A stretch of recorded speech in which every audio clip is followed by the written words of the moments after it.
자, 안녕하세요. 반갑습니다. 야호입니다. 자, 11월 4일 금요일 드디어 한 주가 마무리되었네요. 이제 주말 동안 푹 쉴 수 있겠어요.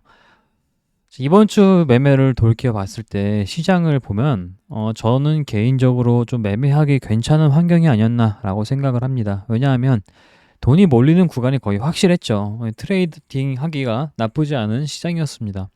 사실 뭐 이번 주 내내 돈이 몰렸다 하는 테마는 네옴시티 그리고 원전 이거밖에 기억이 잘 나지 않지만 이렇게 명확하게 흘러가는 게 가장 중요한 거죠. 돈이 한 곳에 몰리는 것만 알면은, 왜냐면 그게 그다음부터 난이도가 좀 괜찮아지는 게, 그 방향성만 맞추면 그다음부터는 웬만한 걸 사도 수익이 날 겁니다. 그렇게 해서 이번 주는 좀 괜찮게 흘러갔는데, 뭐 이번 주만큼 계속 앞으로 시장이 이렇게 열렸으면 좋겠습니다. 자, 공부한 것을 볼게요. 공부한 걸 보자면 어떻게 공부했냐? 오늘 저는 그 아침에 공부를 어떻게 했냐면 관심 섹터를 하나도 뽑지 않았어요. 보면 이게 없죠. 하나도 없어요. 오늘 그냥 어제 뉴스 보면서 너무 매매가 할 게 없겠다. 이게 어느 정도 시장이 예상이 갔어요. 그러니까 이게 공부를 하는 게 얼마나 중요하냐면, 대강 전날의 뉴스를 보면 그 다음날 시장이 어떤 식으로 흘러갈지는 대강 이제 대략적인 큰 그림을 그려져요. 뭐가 갈지는 모르지만 대충 그 물결, 어떤 물 흐름들이 어떤 식으로 흘러가겠다라는 건 이제 대강 예상이 가거든요.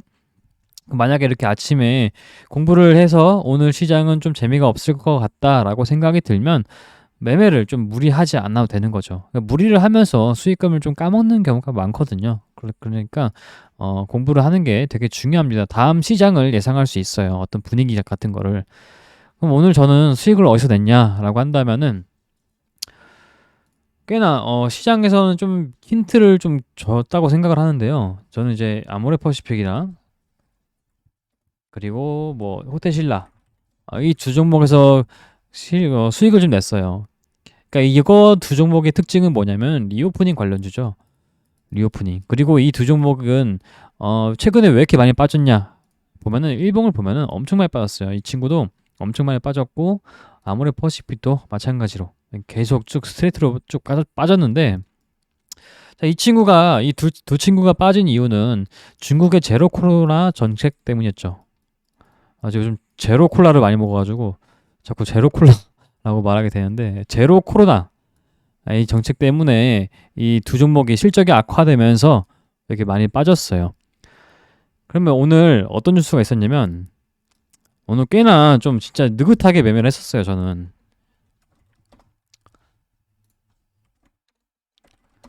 오늘 홍콩 지수가 엄청 올랐죠. 지금 홍콩 지수가 검색해 볼까요? 홍콩 지수, 뭐 상해 지수, 막 중국 지수들이 대부분 엄청 급등을 했어요. 항생 그리고 홍콩 뭐 엄청 급등했죠. 지수가 뭐 5%, 6% 이런 급등하는 경우는 우리나라에서도 보기 힘들죠. 이렇게 급등을 했는데, 자, 이 친구가 왜 이렇게 급등했냐라고 본다면은 사실 되게 이른 시간부터 나왔던 건데요. 그 중국이 제로 코로나 정책 철회가 기대된대요. 근데 이게 얼마 전에도 또 미증시도 급등했었고 이 홍콩 상해 지수가 급등한 적이 있어요. 그때도 제로 코로나를 철회할 수도 있다 이런 찌라시가 돌면서 급등한 적이 있었어요. 그 다음에 FOMC 오면서 다시 떨어졌고. 근데 그때 이 아모레 퍼시픽 주가를 보시면 그때가 이때였거든요. 11월 1일과 그리고 11월 2일이었어요. 자, 보시면 둘 다 주가가 4%, 고가는 뭐 8, 9%, 그리고 이때도 7%, 8% 이렇게 올랐어요. 이 친구가 대형주 시가총액 몇 조 원짜리가 사실 5% 이상 오르면 좀 많이 오른 거거든요. 그러면 이 뉴스가 나왔을 때 11시 16분이었죠. 이때 시간이 어땠나요? 이때였어요. 전혀 오른 게 있지도 않았고 그냥 보합이었어요. 0%. 자, 이 친구는 어떤 친구인가요? 호가가 두꺼워요.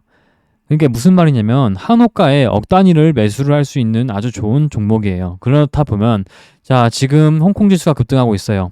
근데 사람들은 그 급등하는 원인을 제로 코로나를 그 정책을 철회한다. 나는 그렇게 해석을 하고 있어요. 그러면 그렇게 해석을 했었을 때 어떤 게 그 수혜를 보는지는 충분히 유추 가능하겠죠. 화장품 관련주, 중국이 제로 코로나 정책을 이제 철회하면 당연히 아모레퍼시픽과 그리고 호텔신라가 이제까지 빠진 게 제로 코로나로 인해서 실적이 안 나와서 그런 거라면 앞으로도 실적이 좋아질 수 있겠구나 라는 기대감이 생기기 마련이겠죠. 그렇다면 그때 당시에 뉴스를 봤었을 때 주가가 이 정도 있었다면 이거는 매매를 안 할 이유가 있었을까요? 충분히 매매할 만했죠. 그렇기 때문에 아모레퍼시픽 같은 경우에는 저도 매수했었고 그 다음에 호텔신라도 이 아모레퍼시픽이 올라가는 것을 보고 또 매수했었습니다. 그래서 오늘 매매는 이렇게 매매를 했고요. 아모레퍼시픽과 호텔신라 그래서 매매했고 좀 600만 원 가까이 수익이 났지만 아직 안 판 물량도 좀 있어가지고 평가손익 보면은 아마 700 플러스 수익이 됐을 겁니다. 이렇게 해서 매매를 했고 굉장히 좀 깔끔하게 매매했죠. 이거 말고는 매매한 게 거의 없어요. 이렇게 매매한 거는 이것만 거의 그냥 딱 리오프닝 섹터로만 봤을 때는 리오프닝 하나 이것만 매매를 했습니다. 중요한 건 오늘도 중요한 건 결국에 뭐냐면 시장은 여러분들 꽤나 힌트를 주고요. 그 힌트를 해석하면서 직접 매수세가 들어올 때는 가끔씩 되게 느리게 편차가 있을 때가 있어요. 우리는 그 차이 간극을 잘 이용하면은 이렇게 편하게 정말 편하게 매매했죠. 타점 보여드릴게요. 제가 타점을 잘 안 보여드리는 게 뭐냐면 이렇게 좀 잡다한 거 이게 한 주 이 단주 치는 것 때문에 그렇거든요. 이거는 제가 단주를 이제 막 위로 사는 게 아니라 제가 매매를 굉장히 여유 있게 하다 보니까 사실 사놓고 안 보는 경우가 많아요. 그러다 보니 매주 이거 한 주 걸어놓으면은 주가가 오를 때 체결이 되겠죠. 그래서 그거 보고 주가가 오르고 있구나. 그 한 주 체결되는 소리를 듣고 이렇게 판단하는 겁니다. 그래서 언제 매수했냐면 이때쯤 매수했었어요. 이때쯤 한 6천만 원 좀 넘게 매수했던 것 같아요.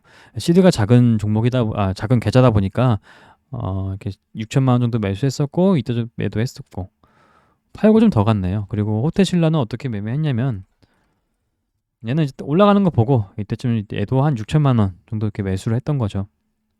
이렇게 해서 수익이 괜찮게 났는데 여러분들 매매를 막 많이 할 필요가 없어요. 그냥 딱 보일 때만 하는 게 가장 좋고요. 그리고 이렇게 남들이 안 보는 건 충분히 캐치할 수 있었죠. 그리고 뭐 오늘 장 초반에는 원전들이 좀 강하게 갔었죠.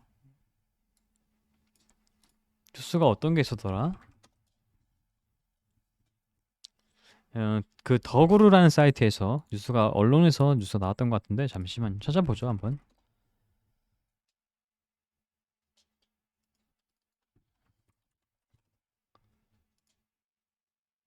여기서 나왔던 거거든요. 이 뉴스. 이게 이제 아침에 장 전에 8시에 나왔던 거거든요.